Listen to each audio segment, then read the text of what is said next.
तो hello guys, तो अपन आज इस वीडियो में अपन फार्मेसी एक्ट के बारे में समझेंगे। तो फार्मेसी एक्ट क्या होता है? फार्मेसी एक्ट अपने ये गवर्न करता है अपने फार्मेसी की जो प्रैक्टिसेस है ना इंडिया में, फार्मेसी की जो प्रैक्टिस है उसको गवर्न करता है इंडिया में।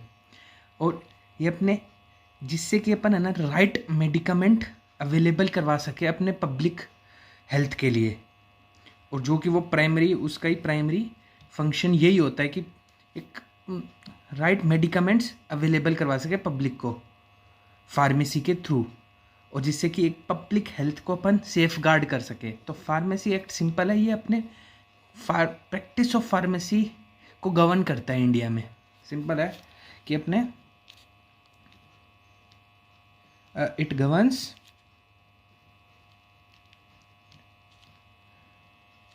द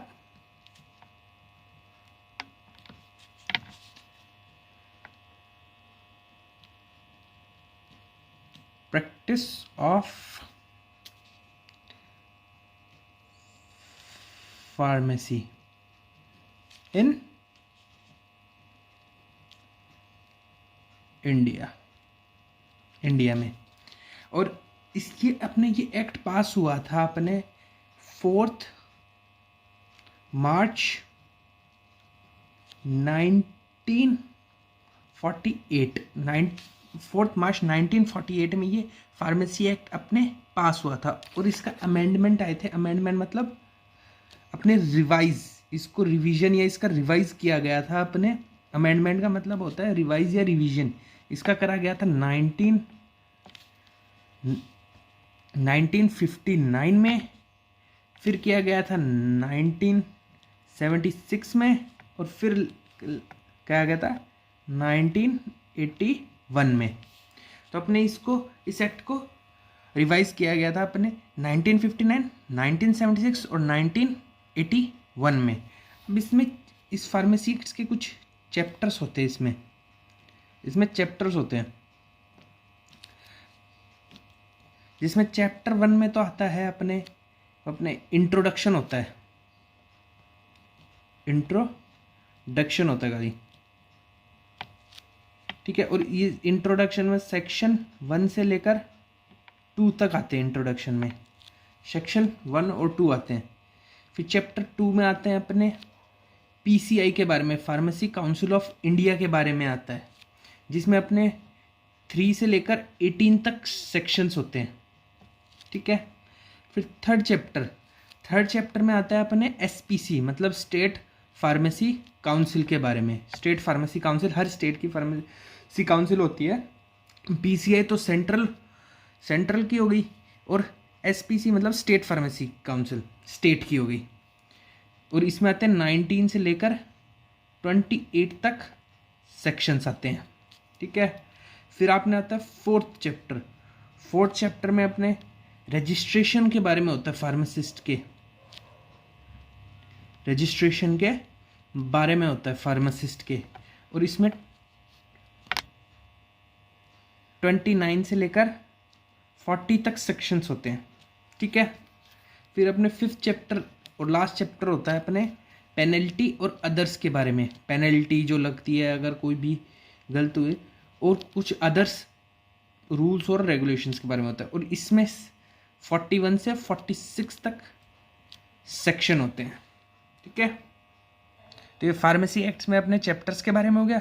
अब अपन 2-4 सेक्शंस के बारे में देखते हैं जो कि थोड़े इम्पोर्टेंट हो सकते हैं। सेक्शंस के बारे में देखते हैं, जैसे अपना सेक्शन 3 में अपने सेंट्रल मतलब पीसीआई के यूज़ में होता है, सेंट्रल काउंसिल होता है इसके अंदर, सेंट्रल काउंसिल कॉन्स्टिट्यूटेड। इस सेक्शन में अपने सेंट्रल काउंसिल उसके कॉन्स्टिट्यूट कैसे उसको बनेंगे उसके ऊपर बताया गया है इस सेक्शन 3 में। अब सेक्शन 12 है, उसमें अपने कोर्स ऑफ स्टडी के बारे में बताया गया कि भाई फार्मासिस्ट बनने के लिए वही क्या क्या स्टडी करनी पड़ती है, उसका कोर्स के बारे में अपने बताया गया है। अब सेक्शन 14 है, सेक्शन 14 में अपने फॉरेन क्वालिफिकेशन के बारे में बताया गया है कि कि फौरन से अगर करके आ रहे हो उसकी क्या क्वालिफिकेशन होगी, मिनिमम क्वालिफिकेशंस क्या होगी।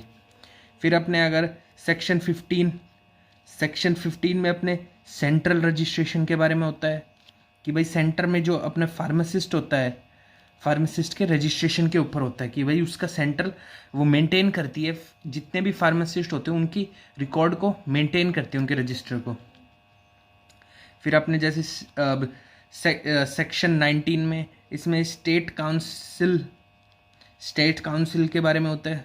जैसे इधर सेक्शन 3 में सेंट्रल काउंसिल कॉन्स्टिट्यूटेड हुई थी, अब सेक्शन 19 में स्टेट काउंसिल कॉन्स्टिट्यूटेड हुई है, ठीक है। उसके बाद में वैसे सेक्शन 20, अब सेक्शन 20 में अपने इंटरस्टेट एग्रीमेंट, डिफरेंट स्टेट के बीच में कोई दो या उससे ज़्यादा स्टेट्स के बीच में एग्रीमेंट के ऊपर उनकी वो, तो ये अपने कुछ 2-4 अपने सेक्शंस के बारे में देखे जो कि थोड़े इंपॉर्टेंट हो सकते हैं। Section 3 central council constituted, section 12 course of study, section 14 foreign qualification, section 15 central register, section 19 state council constituted और सेक्शन 20 इंटरस्टेट एग्रीमेंट।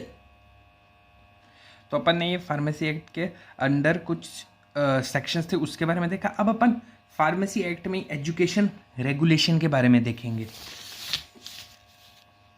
अब क्या अपन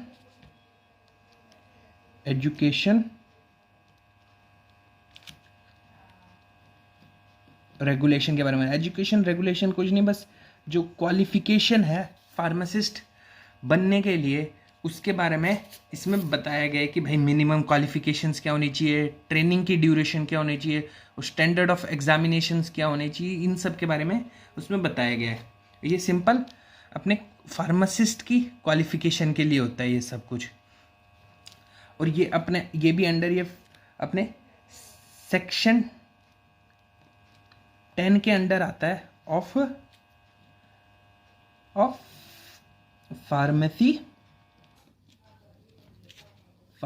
एक्ट 1948 के, फार्मेसी एक्ट 1948 के सेक्शन 10 के अंडर आता है एजुकेशन रेगुलेशन। और पीसीआई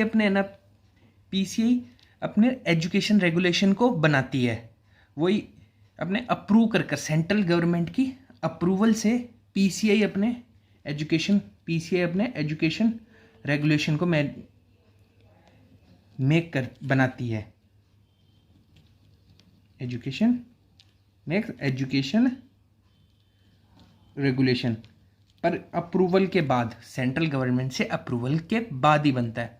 जैसे अपना सबसे पहला फर्स्ट एजुकेशन रेगुलेशन आया था अपने 1953 में, सेकंड एजुकेशन रेगुलेशन आया था 1972 में, थर्ड एजुकेशन रेगुलेशन आया था अपना 1981 में, और जो फोर्थ एजुकेशन रेगुलेशन आया था वो आया था 1991 में। अब फार्मासिस्ट की क्वालिफिकेशन में क्या होती है, एक मिनिमम क्वालिफिकेशन क्या होनी चाहिए, मिनिमम क्वालिफिकेशन ये होनी चाहिए कि भाई वो कम से कम 18 ईयर्स का अटेन करना चाहिए भाई, 18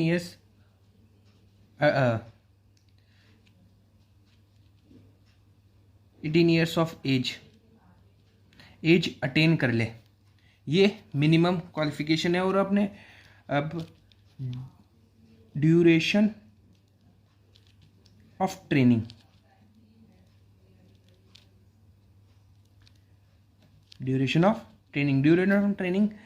कम से कम 250 हावर्स होने चाहिए अपने प्रिस्क्रिप्शन डिस्पेंसिंग में, किसी भी हॉस्पिटल, ये रिकॉग्नाइज हॉस्पिटल या फार्मेसी में 250 आवर्स कम से कम डिवोटेड होने चाहिए। Sir devoted in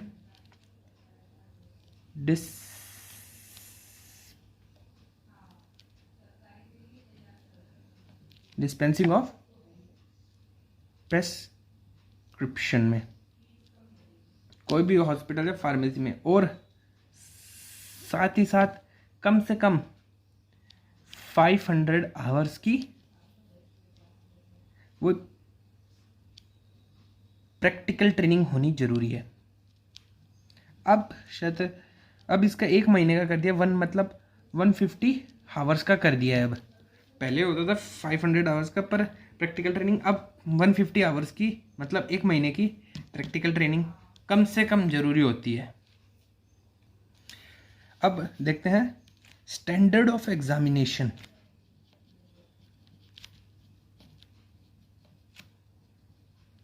standard of examination में क्या कि भाई अब क्या स्टैंडर्ड होना चाहिए एग्जामिनेशन का, कि भाई स्टूडेंट को इक्विपमेंट्स और फैसिलिटीज प्रोवाइडेड होनी चाहिए।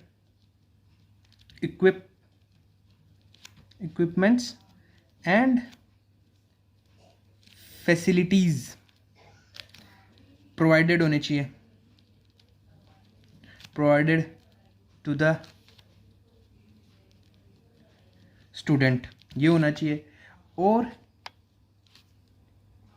अपने कि भाई कोर्स ऑफ स्टडी का अप्रूवल होना चाहिए, और एक स्टैंडर्ड एग्जामिनेशन वो होना चाहिए कि भाई approval of course of study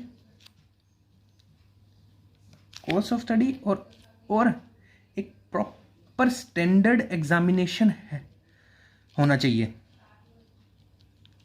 examination held होना चाहिए, जो कि कौन करता है, कौन देखता है, सेंट्रल काउंसिल देखती है। ठीक है, अपने सेंट्रल काउंसिल देखती है। तो स्टैंडर्ड ऑफ एग्जामिनेशन में कि भाई इक्विपमेंट्स और फैसिलिटीज प्रोवाइड करवाए जाते हैं स्टूडेंट्स को किसी यूनिवर्सिटी में, और अप्रूवल होता है कोर्स ऑफ स्टडी का, और एक स्टैंडर्ड एग्जामिनेशन होता है जो कि अपने सेंट्रल काउंसिल उसको देखती है। अब देखते हैं अपन approval of course of study के और एग्जामिनेशन के देख रहे हैं, ये भी इंपॉर्टेंट हो जाता है। Approval of course of study and examination का, कोई भी अगर इंस्टीट्यूट अपने उसको अगर कंडक्ट करवाना है, कोई भी course of study, any institute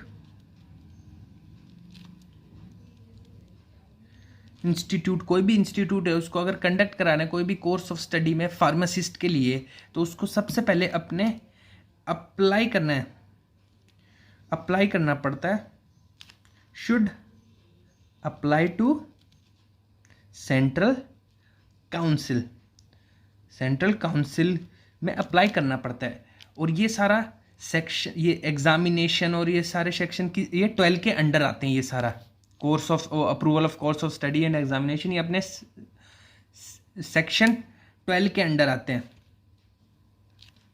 under section 12 के अंडर आते हैं।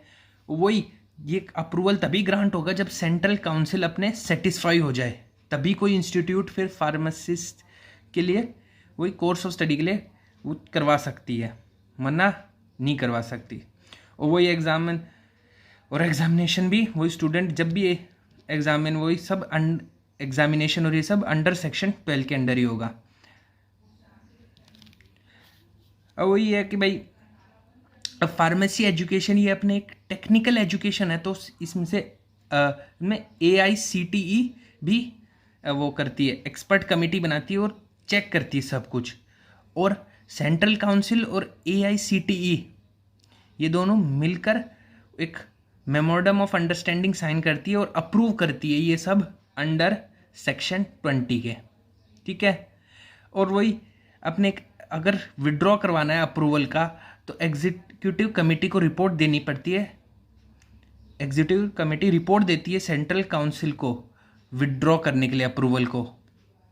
ठीक है, तो ये अपन ने सब कुछ फार्मेसी एक्ट 1948 के बारे में पढ़ा है, जिसमें अपन ने फार्मेसी एक्ट की सारी इंपॉर्टेंट डेट्स, सेक्शंस, चैप्टर सब पढ़ लिए, और एजुकेशन रेगुलेशन जो कि अपने फार्मेसी एक्ट के सेक्शन 10 के अंडर आता है, उसके बारे में देख लिया। अब अपन आगे वाले पार्ट में pharmacy council of India, state pharmacy council, इनके बारे में देखेंगे। Thank you.